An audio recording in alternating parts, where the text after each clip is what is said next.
এই ঘটনাটা অত্যন্ত ন্যাক্কারজনক, নিন্দনীয় এবং অপরাধমূলক ঘটনা। দ্বিতীয়ত হলো জাতীয় পার্টি নিষিদ্ধ, যদি আওয়ামী লীগ নিষিদ্ধ হতে পারে জাতীয় পার্টি কেন পারবে না? এই সরকার বৈষম্য বিরোধী আন্দোলনে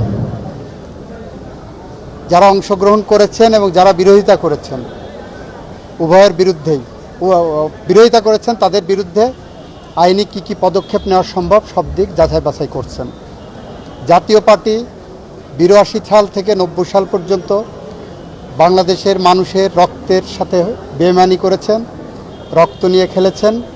জাতীয় পার্টি জুলাই বিপ্লবে আওয়ামী লীগের সহযোগিতা করে তাদের পুরনো সেই ইতিহাস উন্মোচন করেছেন।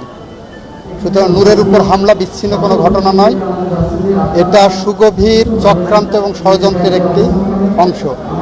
সেই কারণে যে দাবি উঠেছে তার আইনগত দিক যাচাই বাছাই করে কী পদক্ষেপ নেওয়া যায়